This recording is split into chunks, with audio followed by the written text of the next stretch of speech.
This podcast is brought to you by Convo Cloth, the official clothing apparel of the NBC podcast. For the latest apparel, please go to www.nothingbutconvos.com. Now, let's get into the latest episode of the NBC podcast with your boy, S. McCann.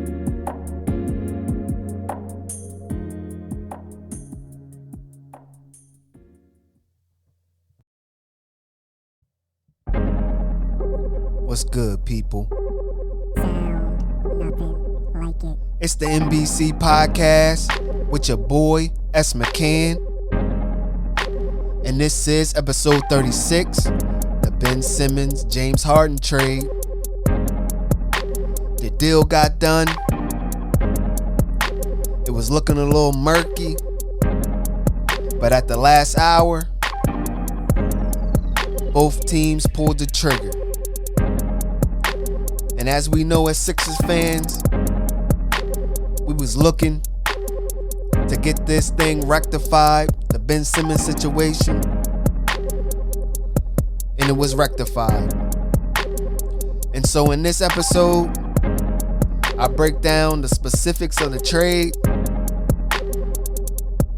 the Nets side, the Sixers side, and also what both teams will look like in the future.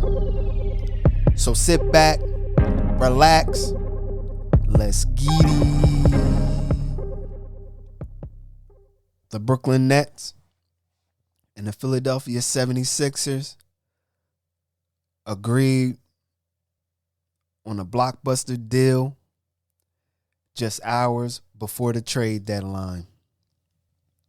And in this deal, the Sixers moved Ben Simmons, Seth Curry, and Andre Drummond, and 2 first-round draft picks to Brooklyn. The Sixers received James Harden and Paul Millsap. Brooklyn, part of this deal, will receive Philadelphia's unprotected 2022 first-round pick with the right to defer it to 2023, as well as a top 8 protected 2027 first-round pick. The top pick will remain top 8 protected in 2028 and will turn into 2 second-round picks and $2 million in cash if it doesn't convey in either season. Something that the Sixer fans were looking to do since the last year in the offseason when James Harden was available for the Houston Rockets. At that time, the Sixers didn't pull off that deal because Houston wanted too much because of Daryl Morey just left the Houston Rockets. And so they didn't want to trade James Harden to the Philadelphia 76ers, as that was his first choice to go to. Brooklyn seen the opportunity to get better and win a championship, and so they traded for James Harden. 3-team deal. During that whole season last year, our team, Ben Simmons, the front office, Doc Rivers, seemed like they were just walking on eggshells because they wanted that trade done. Not Ben Simmons, but the team. And so that was the first, I guess, straw that broke the camel's back in Ben Simmons, because he felt like he wasn't wanted from the Sixers. He played through that, became an all-star last year, and during the playoffs, he had a mental breakdown against the Hawks. He had a wide open dunk, didn't dunk it. Everybody knows the rest. After that series, during the offseason, his representation went to the Sixers and said, could we get a trade? The Sixers came back and said, yes, but we're looking to get fair value for Ben Simmons.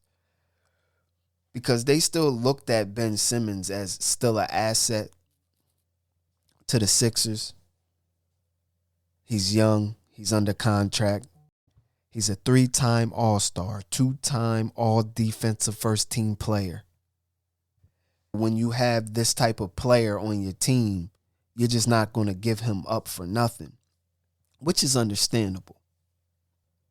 So in the offseason, Doc, Joel try to go see him, trying to rectify the situation of what they said when they got bounced out the playoffs. Some will say what they said wasn't that bad, but they still said it. And so they tried to, rectify that, what they said, and try to clear that up. He wasn't having it. He pushed everybody away.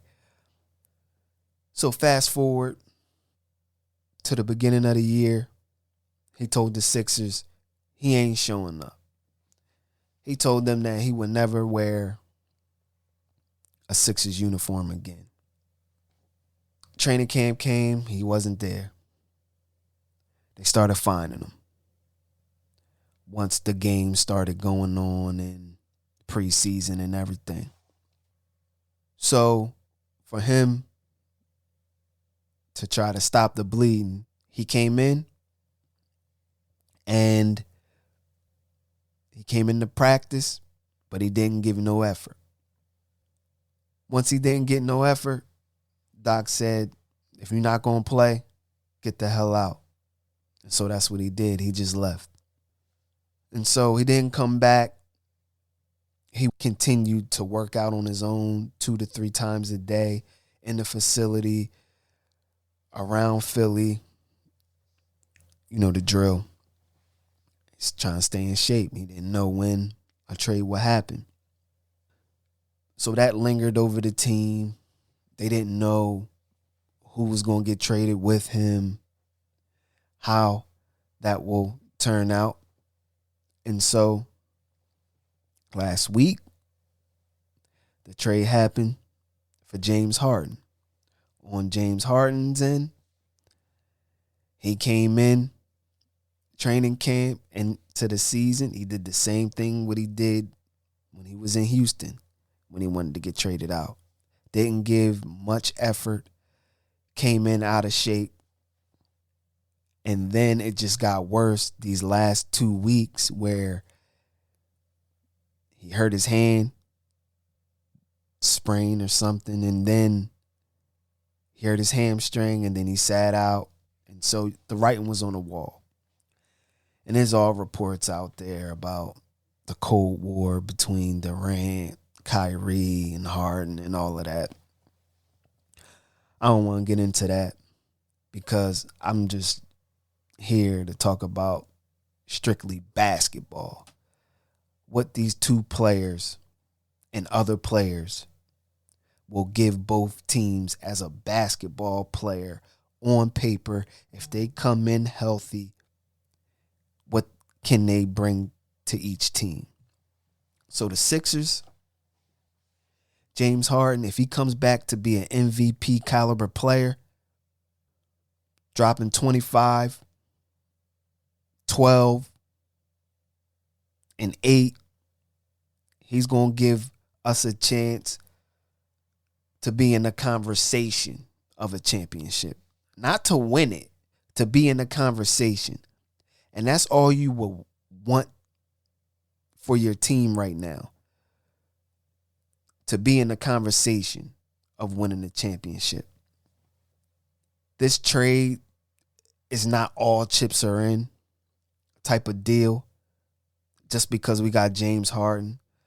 I really think that our team can make another trade or get Tobias contract off the books to bring in other pieces for James Harden and Joel Embiid.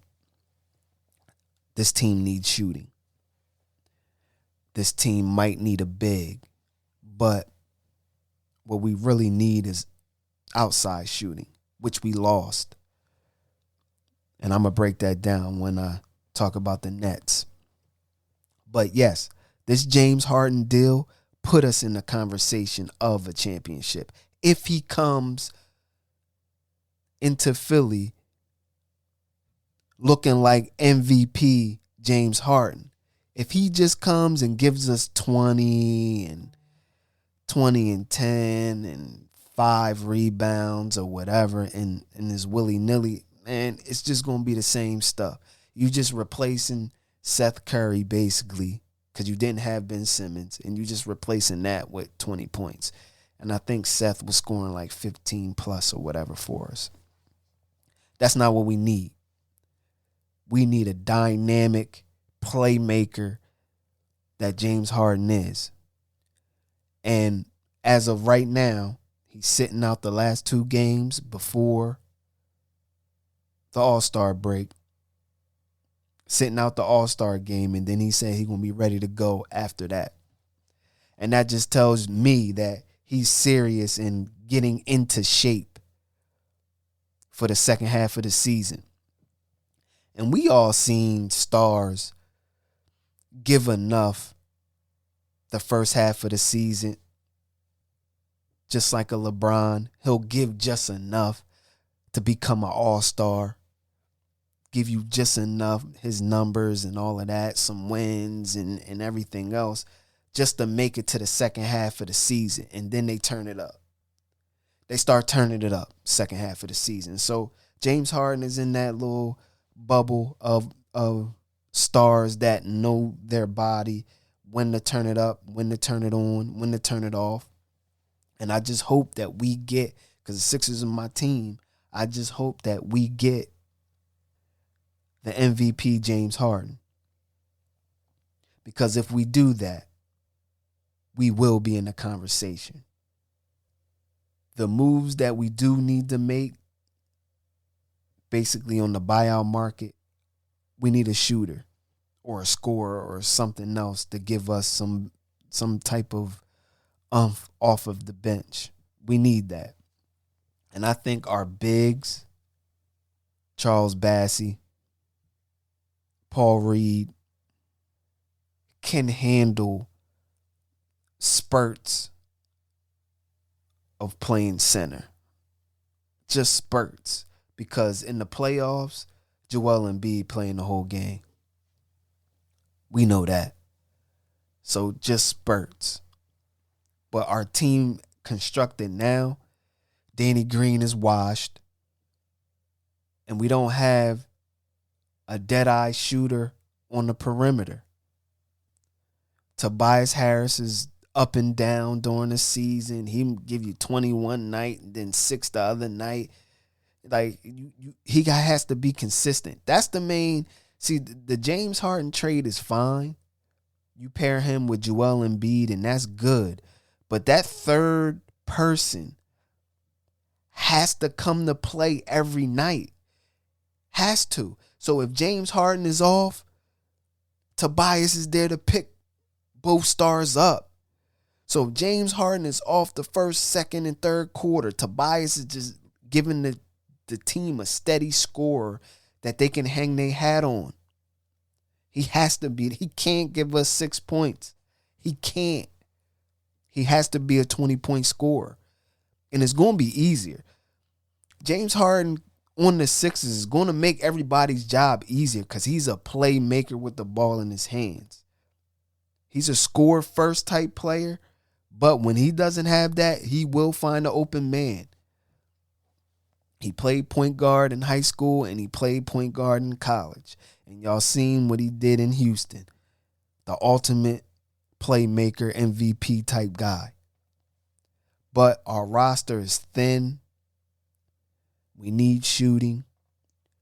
And hopefully the buyout market will give us that. This trade for the Brooklyn Nets, on paper, they look like the best team, one of the best teams in the NBA. You are pairing a guy, and I'm just looking at this as if everyone is healthy. If you get the Ben Simmons, all-star Ben Simmons, just 15, 8, and 8, with the ball in his hands, distributing the ball, you have those other players, Kyrie, Durant, Joe Harris. He's hurt. I don't know when he's coming back. Patty Mills, Seth Curry, Andre Drummond. You just have a 6'10", 6'11" point guard getting the ball to all of these playmakers. I'm telling y'all, this is going to be something different. And he's 25. And I'm telling you, he going to be hungry when he comes back. Ben Simmons is one of my favorite players in the NBA. He going to be hungry. If he hungry and he come back to all-star Ben Simmons, my goodness. We ain't going to say, oh, who won this trade or whatever. On paper, the Nets look like a better team. But if James Harden comes back to MVP James Harden with MVP Joel Embiid, that's going to be crazy to watch. These two teams in the playoffs is going to be so good. So good. But let's look at this team. You got Ben Simmons, Kyrie, KD, Seth, Andre Drummond. That can be a starting five. Right there. Then, when you want to rest Kyrie and Durant in the third quarter or second quarter, you got Ben Simmons out there with all shooters. You put Ben Simmons, if Joe Harris comes back from his ankle injury or whatever, then you got Ben Simmons, Joe Harris, Patty Mills, Seth Curry. Then you can throw James Johnson in there to play D. Come on, man. Opening up. And then if you don't want Ben Simmons to play center on that team, you can throw Nick Claxton out there running with Ben Simmons. That's lob all day. Come on, man. If you are a basketball fan, and if you can't see the potential of the Nets, just on paper, I don't know if they're going to come back healthy or whatever, just the potential. They're a better team with Ben Simmons than James Harden.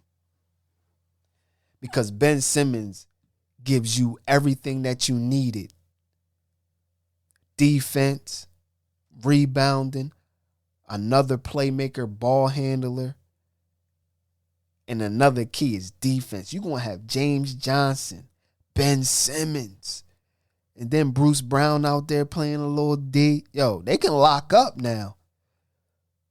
But Ben Simmons with those shooters, I'm telling you, that's going to be nuts. That's going to be crazy. I ain't even talking about Blake Griffin because, Blake Griffin a little washed to me. But still. So you got Drum, Ben, Kevin. The length. Come on, man. If y'all don't see that, Kevin Durant don't have to do nothing but score. Kyrie Irving doesn't have to do nothing but score. That's it. That's your job. To just go out there and give us 30. They got everything they need. This team right here got everything they need. They got a bench. They got two bigs. They got Drum, LaMarcus Aldridge, 3 bigs, and Nick Claxton. They got everything they need. on this team. I'm just excited as a basketball fan because one of my favorite players gets to go to a team, gets a fresh start, and I think he's going to be killing out there. Killing. And I ain't even talk about Cam Thomas, the young guard. That's nice. Like, this Nets team ain't no joke. What we need to see as Sixers fans, we need the MVP James Harden.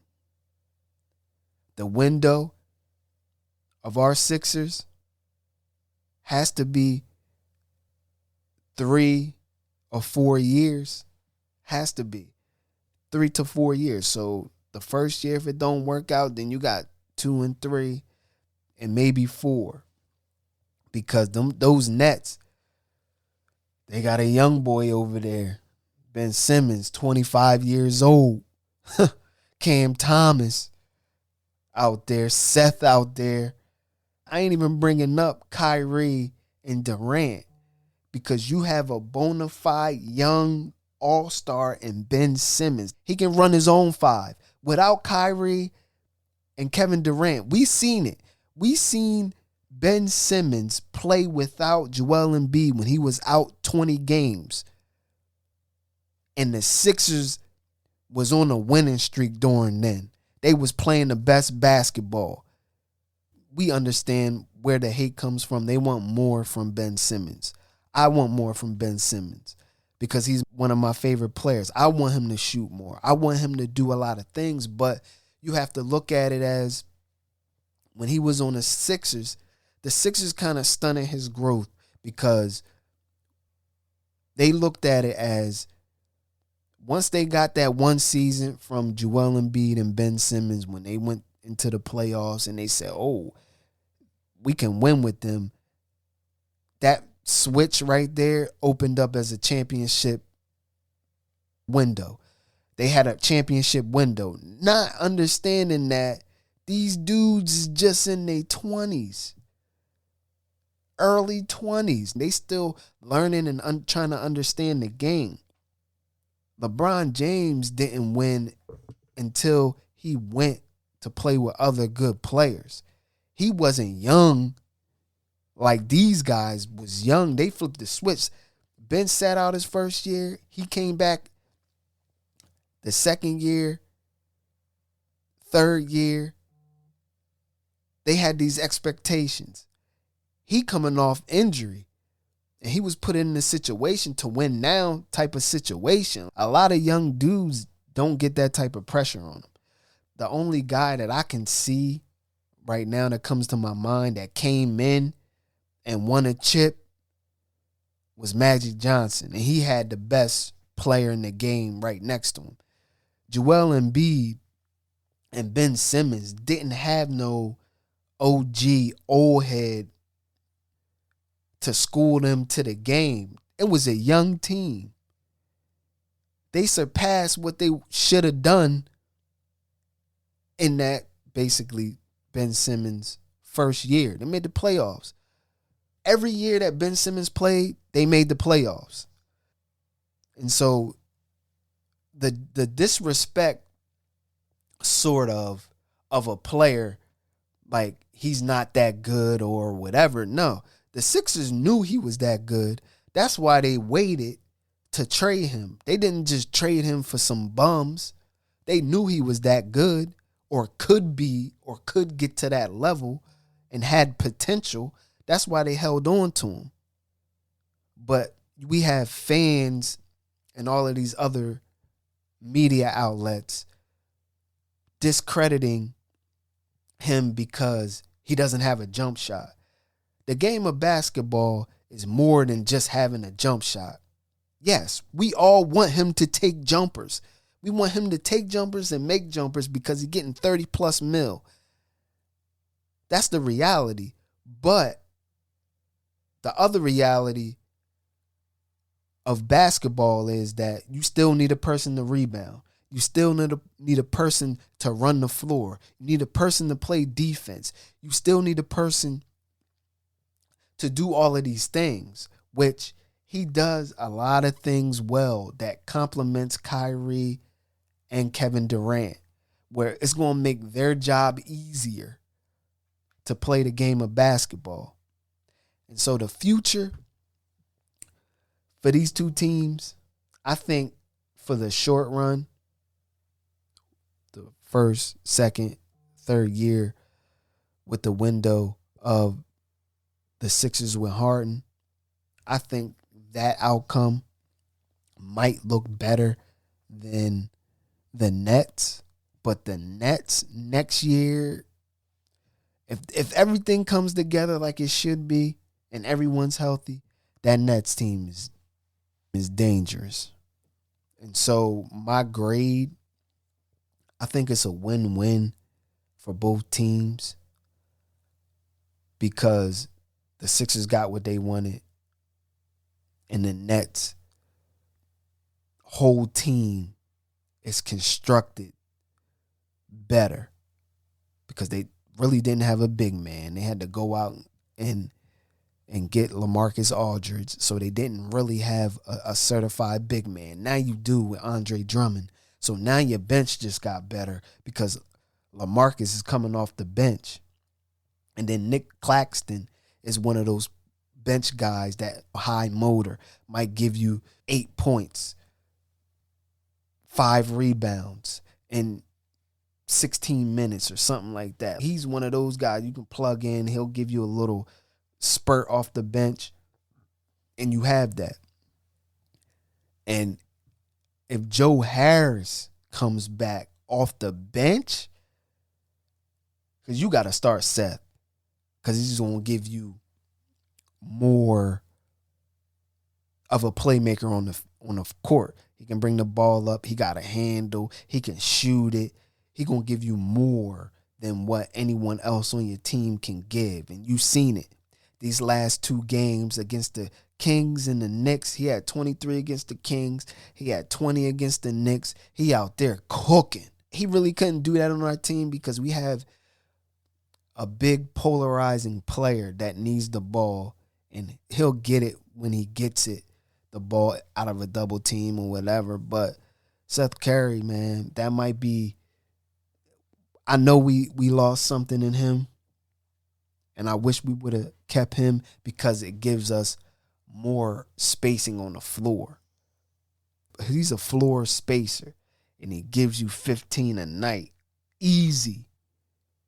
And he's giving the Nets without Kyrie and Kevin Durant and Ben Simmons. He's averaging 20 points. Easy. Cooking out there. For the short term, the Sixers look good because of the window of Harden. Can he be an MVP caliber player again? If he can, that's going to give you a good window because Joel Embiid is MVP this year. The Nets, long term, they get a star under contract. They get a star young player that's 25 under contract long term, which they don't have. They didn't have that. Kyrie's getting up there in age. Kevin Durant's getting up there in age. But they got a young star where if those 2 players leave the Nets, which I don't think Kevin Durant's going to leave the Nets. He love it there. And I don't think they want Kyrie to leave. But if they do, this could be a Ben Simmons Nets team. And so the worry of all 3 of them leaving, if James Harden was there and then Kyrie didn't re-sign and Kevin Durant didn't re-sign and they could have left and they would have left that team in shambles, you still have a cornerstone that you can build around in Ben Simmons, because that's what I think of this guy. I think that this guy is that good and you can build around him. I'm not saying he's like Giannis because Giannis is on another level, but he could be or could get to that level. But he just had to shoot the ball. So with that, people, it's a wrap. 1. Nothing like it. So that was episode 36. the Ben Simmons James Harden trade. As you see, I broke down that blockbuster trade, what the Sixers received, what the Nets received, and also my outlook on both teams, what they will look like in the future. And my hope, I hope James Harden comes back to MVP form so we can have a conversation or sit at the table of championship caliber teams. We still have to put in the work, and I'm sure that James and Embiid will put in that work to get us to that level. And so with that, people, stay safe, give respect, and show love. One.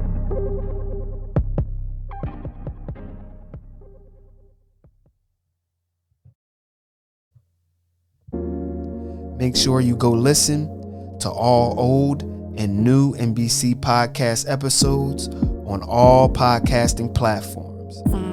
And please go to www.nothingbutconvos.com for the latest apparel.